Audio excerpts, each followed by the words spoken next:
If your pivot chart suddenly looks wrong, it's usually not your data. It's the pivot engine holding on to old assumptions. Fields disappear, totals don't match, or the chart refuses to update even after you hit refresh. That's frustrating, because pivot charts feel like they should be live. The good news is most problems fall into a few repeatable categories. First, the pivot table behind the chart is not reading the range you think it is. Second, the field list is hiding items because of filters, grouping, or a cached data model. Third, the chart is plotting the wrong summary, like count instead of sum. And fourth, refresh is blocked by connections, calculation settings, or cache behavior. In this walkthrough, you'll use a simple checklist. You'll confirm the source, restore missing fields, fix totals, and make refresh predictable. Once you learn where pivot charts get their instructions from, these issues stop feeling random. They become quick, mechanical fixes you can apply in under a minute. Next step. Start with the most important idea. A pivot chart is just a picture of a pivot table. If the pivot table is wrong, the chart will be wrong too. So your first move is to click into the pivot table and check whether the numbers and labels make sense there.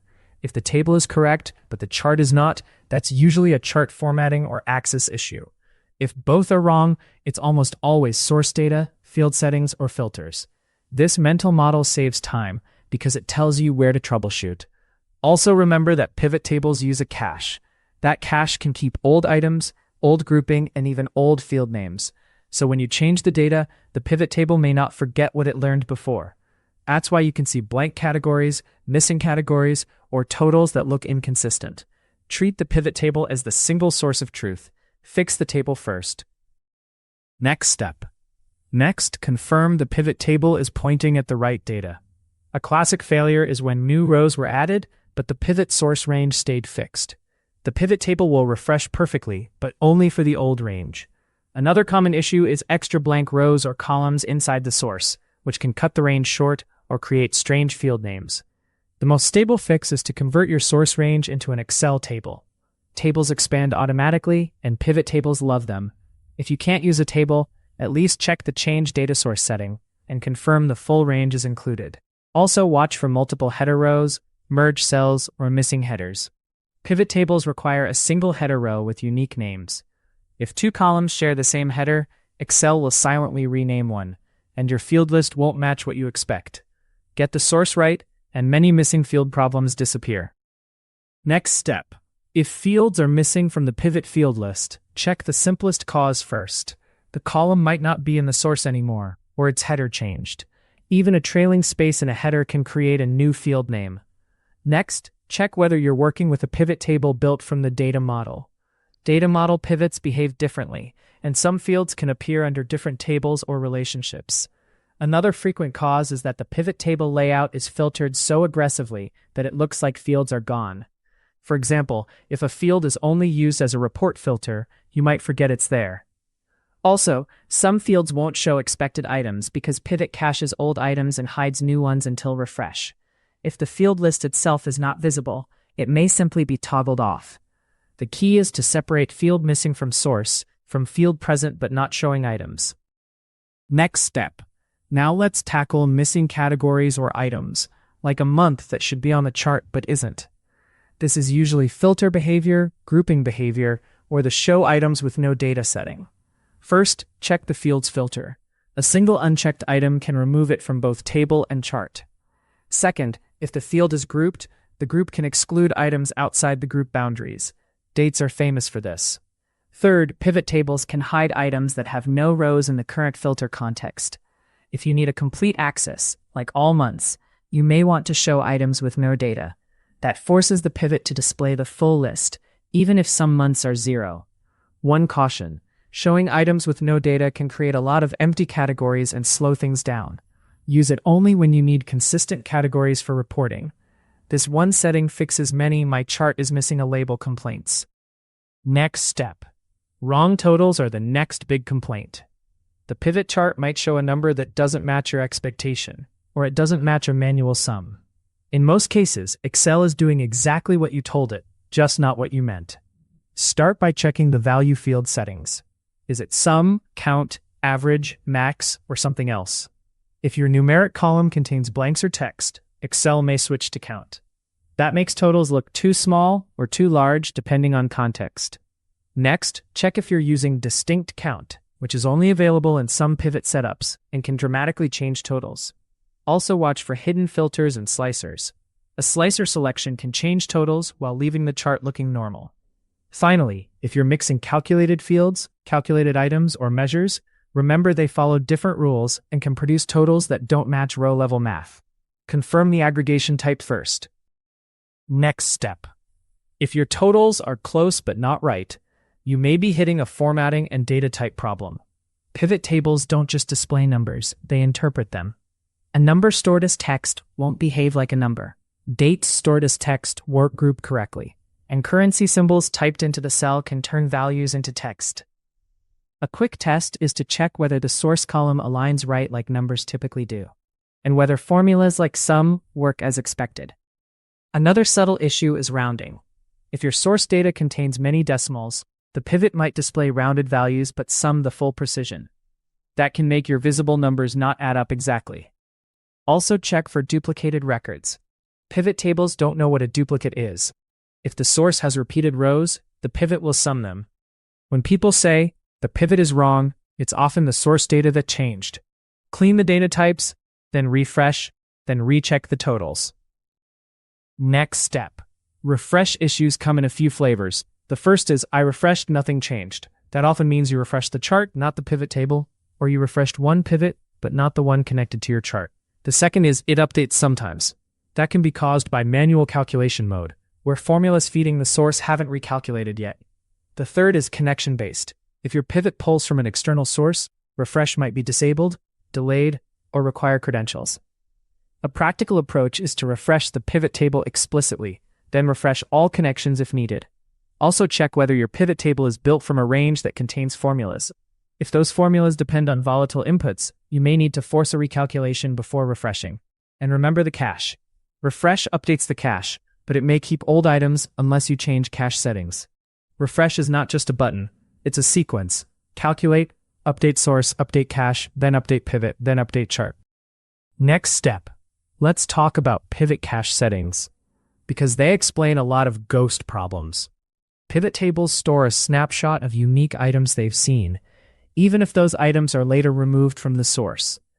That's why you might see old categories still appearing in filters or blank items that won't go away. There's a setting called number of items to retain per field. If it's set to retain old items, your field lists can stay cluttered. If you set it to none, Excel will drop old items after refresh, which often cleans up missing or extra labels. Another cache-related issue is when multiple pivot tables share the same cache. Changing one pivot can affect another in ways that feel surprising. If you need isolation, you may need separate caches, which usually means building the pivots separately. Cache management is a trade-off. Retaining items can preserve consistent filter lists. Clearing items can make reports cleaner and more accurate. Choose based on the report's purpose. Next step. Another reason pivot charts look wrong is grouping, especially with dates. Excel often auto-groups dates into years, quarters, and months. That's helpful until it isn't. If your chart suddenly shows quarters when you wanted months, it's usually because the date field was grouped and Excel is plotting the grouped field. Also, if your date column contains even one blank or one text value, grouping can fail or behave inconsistently. The fix is to make sure the source column is true dates with no blanks, then regroup intentionally. The same logic applies to numeric bins. If you group numbers into ranges, the chart totals can look off because you're no longer seeing raw values, you're seeing grouped buckets. Grouping is not wrong, it's a transformation, so treat it like one.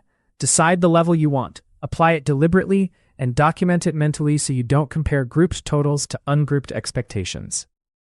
Next step. Sometimes the pivot chart is technically correct, but it's plotting the wrong thing. Two common causes are the chart type and the axis choices. For example, a stack chart can make totals look inflated if you expect a single series, or a secondary axis can make one series look huge or tiny compared to others.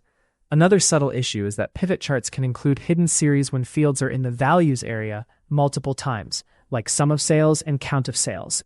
If you intended one metric, remove the extra value field. Also check the grand totals behavior. Pivot charts don't always visualize grand totals the way you expect, and sometimes you're mentally comparing a grand total to a series total. Keep it simple. One metric per chart when troubleshooting. One clear axis. And if the story still feels wrong, go back to the pivot table and confirm the exact number the chart is plotting. The chart is just a messenger. Next step. If you work with slicers and timelines, refresh and missing items can get even trickier. A slicer can be connected to multiple pivot tables, but only if they share the same cache or the same data model. If your slicer only controls one pivot, the chart might not respond the way you expect.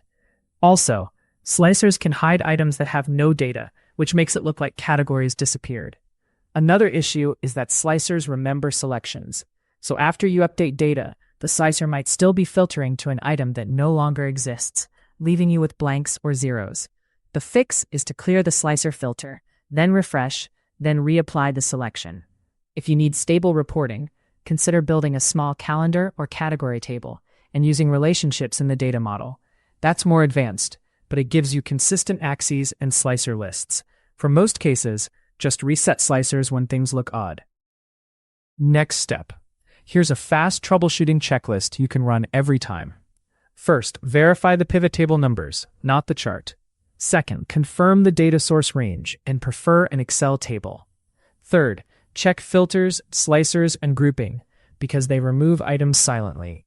Fourth, confirm the value field settings, especially sum versus count. Fifth, clean data types in the source because text numbers and bat dates create fake problems. Sixth, refresh in the right order. Calculate, refresh pivot, then refresh connections if needed. And if you still see old items, adjust the cache retention so removed items disappear after refresh. This checklist works because it follows how pivot tables actually compute results. Source, then cache, then aggregation, then visualization. Once you internalize that flow, you stop guessing. You just test one layer at a time. If you want, you can even write these steps into your workbook notes so anyone can fix the report later without breaking it.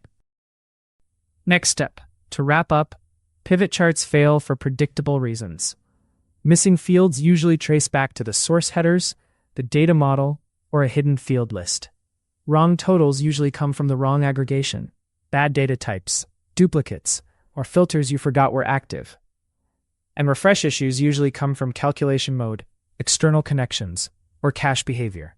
If you fix problems in that order, source, filters, aggregation, cache, your pivot charts become reliable again. Use the checklist, and you'll spend less time fighting reports and more time using them. If you want more Excel troubleshooting frameworks like this, subscribe. And for a quick reality check, which issue hits you more often? Missing fields or wrong totals? Subscribe to keep optimizing your workflow and get back more of your time.